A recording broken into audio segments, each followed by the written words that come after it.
LPG vous garantit des résultats corps et visage 100% naturels. En exclusivité chez Silhouette Institut, enceinte Tana Waterfront, un mot de vous. Silhouette Institut, la remise en forme par excellence, vous présente le journal.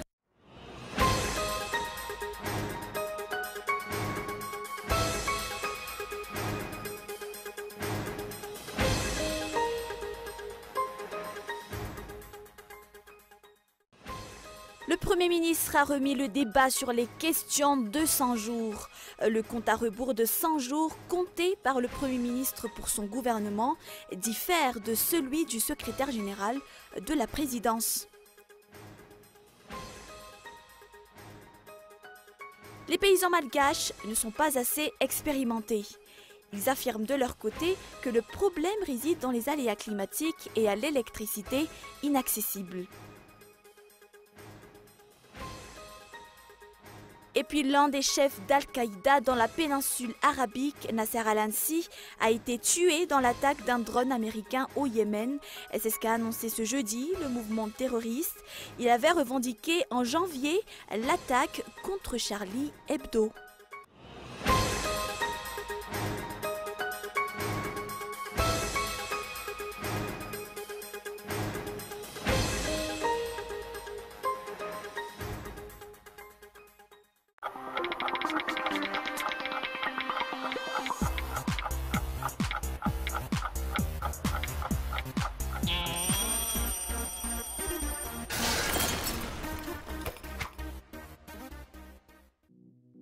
Avec la technologie d'amincissement par lipomodelage, vos graisses disparaissent, votre silhouette raffermie et resculptée et votre cellulite lissée.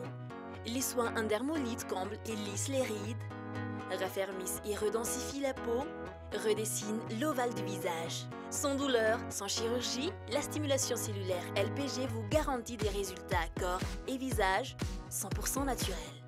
En exclusivité chez Silhouette Institut, enceinte Tana Waterfront, un mot de vous.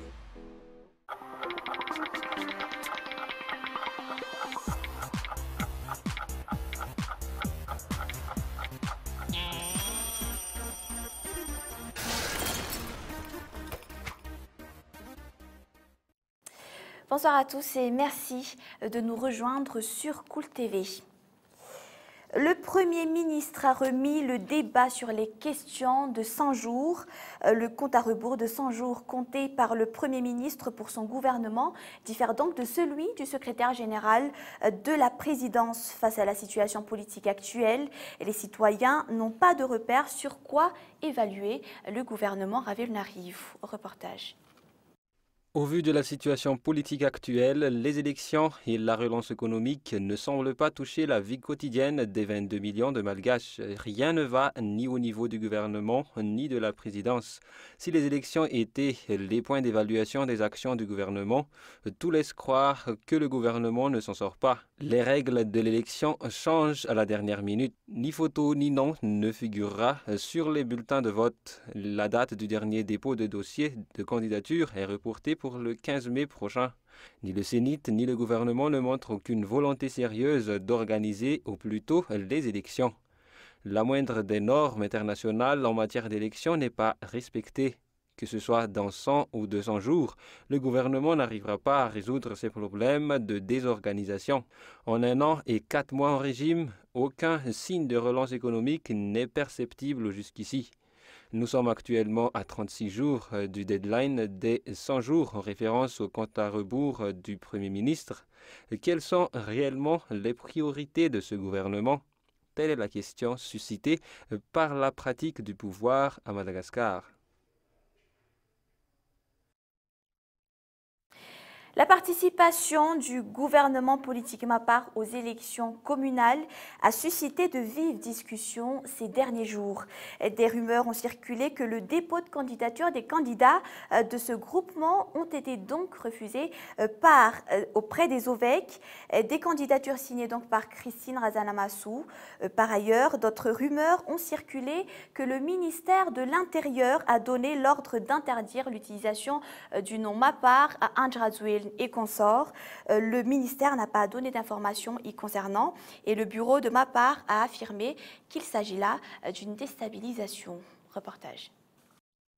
Tout est imprévisible avec ce régime, affirment certains membres du gouvernement politique Mapar aujourd'hui. Des rumeurs ont circulé ce jour que le ministère de l'Intérieur a sorti une note refusant aux candidats portant le nom du Mapar et dont le dossier porte la signature de Christine Razanamassou la validation de leur candidature. Pourtant, le QG du Mapar, Mboudvoun, n'a pas encore reçu cette note, selon le porte-parole du Mapar, Yvan Rangezanakoul, dit Sarerek. Selon nos enquêtes, cette note affirmerait que le changement du bureau politique du Mapar n'est pas réglementaire. Ainsi, il n'y a que l'ancien coordonnateur, c'est-à-dire le ministre marin Jean de Dieu, qui est la seule personne valide à signer les candidatures au nom du Mapar. L'actuel bureau politique du Mapar prend cela pour une déstabilisation. Le ministère n'a pas encore fourni d'informations sur ce sujet. La question reste si cette note existe vraiment ou pas. Le bureau du Mapar a tenu une réunion à huis clos durant toute la journée. Et voilà, toujours dans cette page politique, l'ancien chef de l'État, Marc Ravalomanana, est sûr de lui. Il n'a plus de problème avec la justice. Il se prépare pour son retour dans le monde de la politique et économique, explique-t-il ce jour. Les négociations sont en cours et ces entreprises ouvriront bientôt leurs portes. Il est clair que Marc Ravalomanana est le principal bénéficiaire des assises pour la réconciliation nationale. Et voilà, juste à titre de rappel, l'émission Mikuloevch, présentée donc par Nkazara Koutmanatsu, que vous suivrez après ce journal, portera sur la réconciliation nationale. Les invités seront la présidente du Parti vert, Sarah Georgera Bearsou, l'ancien ministre Augustin Adjemananour, le prince Njinarabad Luen et Edilson, représentant du président de la République lors des assises. Les paysans malgaches ne sont pas assez expérimentés, une des raisons pour laquelle la production ne cesse de régresser selon les investisseurs étrangers et les responsables étatiques. Les paysans de leur côté affirment que le problème réside dans les aléas climatiques et à l'électricité inaccessible. Le FAO affirme soutenir les nouvelles politiques des ministères de l'élevage, de la pêche et de la culture. Olive Anchinial. 88% des paysans malgaches utilisent les méthodes traditionnelles pour produire, peu utilisent du matériel moderne comme des machines. Le secteur de l'élevage apporte 0,2% du PIB. Le but du ministère de l'élevage est d'atteindre 3% en 2016, explique le secrétaire général du ministère de l'élevage, Dr Manjan Julien. Les ministères de l'élevage, de l'agriculture et de la pêche ont chacun un peu à atteindre en 100 jours, comme celui de définir les stratégies et les projets avec les investisseurs étrangers afin d'augmenter la production paysanne jusqu'à 6% de la production actuelle. Gianartina Piero, secrétaire général du ministère de l'élevage, affirme de son côté que le budget de l'État de ces trois secteurs est insuffisant. Les paysans de leur côté affirment que le problème réside sur les aléas climatiques et l'absence d'électricité. Les financements ne sont pas partagés équitablement. Le projet CADEP sera la nouvelle politique des pays africains afin de résoudre le problème. Dans l'actualité également, le partenariat entre l'État et les opérateurs privés est en cours, explique le président de l'Association des opérateurs économiques malgaches. Un accord sur la diminution des taxes douanières sur l'import-export est également en chantier.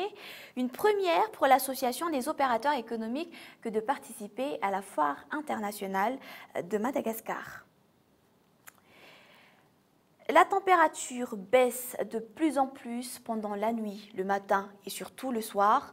La façon de se vêtir et de se nourrir nécessite un minimum de connaissances pratiques. Quelques conseils est issu du docteur Andrzej Masiardzon Arnil en période d'hiver. C'est un reportage de Gaëtan Gislav. L'hiver est la période où beaucoup de maladies peuvent survenir. Les personnes les plus vulnérables, notamment les cardiaques, les asthmatiques ou les diabétiques ainsi que les personnes âgées, doivent prendre des précautions supplémentaires. Le premier risque est celui du refroidissement global du corps. Il est alors important de prendre quelques précautions pour se protéger des effets les plus néfastes du froid. Pour bien se couvrir lorsqu'on sort, il faut veiller aux extrémités qui sont le plus exposées. Les pieds et les mains doivent être bien protégés du froid. La tête doit aussi être couverte. 30% de la chaleur du corps s'évacue par elle. Se couvrir la bouche et le nez permet également d'inspirer de l'air moins froid. Selon le docteur Ndiamasiarjon Arnieln, les points les plus sensibles au froid sont la bouche, le nez et la peau. Il est donc nécessaire de prendre des aliments gras. La graisse permet de réchauffer le corps. Il faut ensuite manger des fruits comme les avocats par exemple. La température change actuellement. Le changement climatique est l'une des principales causes et actuellement, elle va entre 16 et 20 degrés. Une bonne nouvelle pour ceux qui ont peur de l'hiver et une mauvaise pour l'humanité car le climat général ne cesse de se détériorer.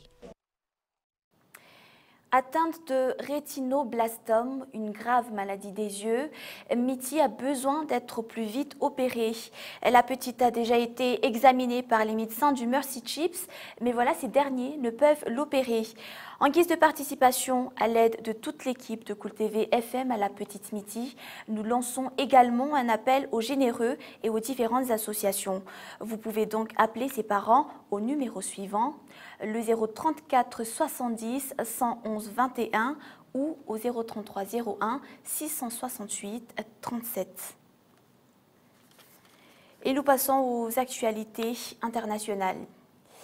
À l'est de notre île, sur l'île de Sainte-Marie, des explorateurs américains ont retrouvé un lingot de 50 kg d'argent. Il s'agirait là du magot du célèbre capitaine Kidd, un pirate écossais du XVIIe siècle. Regardez ce reportage de France 24. Selon les premières analyses, il s'agit du trésor du capitaine Kidd, célèbre pirate écossais qui terrorisait les navires français et anglais il y a 300 ans. Ça va devenir la propriété de l'État malgache. Donc on va bien le conserver. C'est une très belle opportunité pour Sainte-Marie et pour Madagascar. Parce que ça va ramener, je le crois, des touristes à Sainte-Marie et à Madagascar. Le lingot a été découvert ici à peine 8 mètres de profondeur. J'ai passé 3 ou 4 jours dans cette zone à travailler, à essayer de visualiser la fosse, à essayer de faire des croquis, mais la visibilité était très mauvaise. Alors ce qui s'est passé, c'est que ça s'est effondré sur moi et le lingot m'est tombé sur la tête.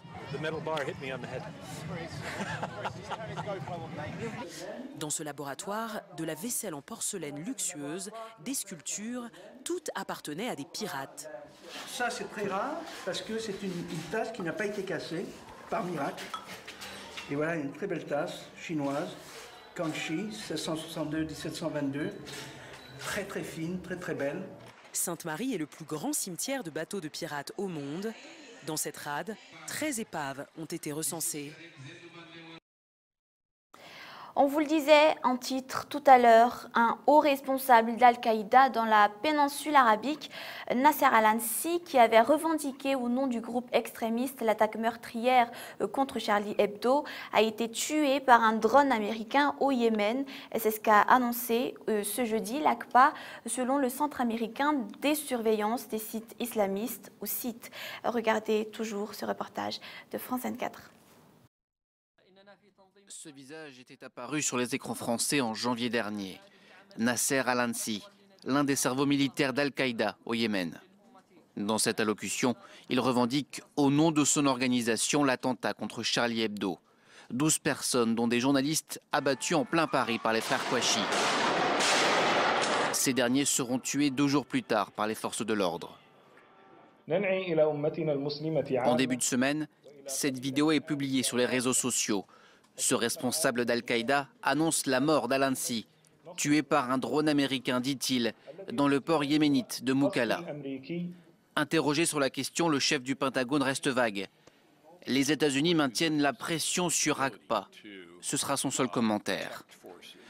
Cette branche d'Al-Qaïda est très active au Yémen, un pays sans État, plongé en plein chaos, ce qui la rend d'autant plus dangereuse.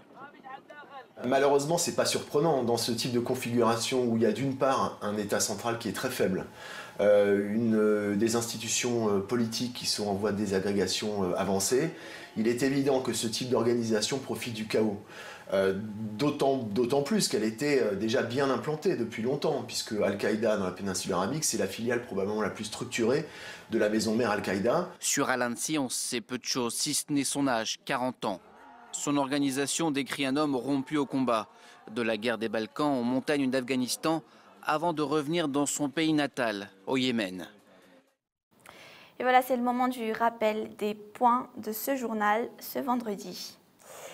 Le Premier ministre a remis le débat sur les questions de 100 jours. Le compte à rebours de 100 jours compté par le Premier ministre pour son gouvernement diffère donc de celui du secrétaire général de la présidence. Les paysans malgaches ne sont pas assez expérimentés, une des raisons pour laquelle la production ne cesse de régresser selon les investisseurs étrangers et les responsables étatiques. Et enfin, nous avons parlé tout à l'heure aussi du climat.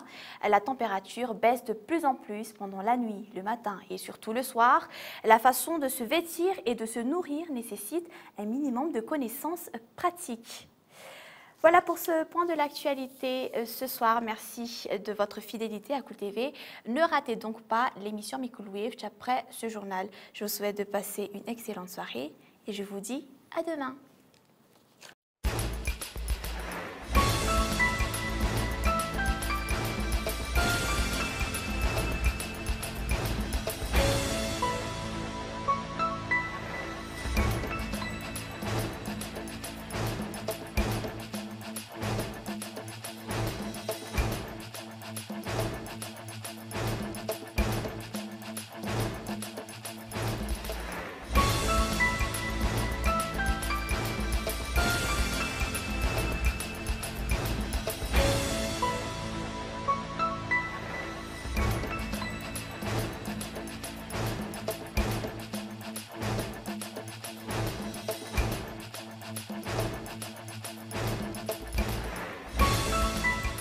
C'était le journal avec Silhouette Institut. LPG vous garantit des résultats corps et visage 100% naturels. En exclusivité chez Silhouette Institut, enceinte d'un waterfront, un mot de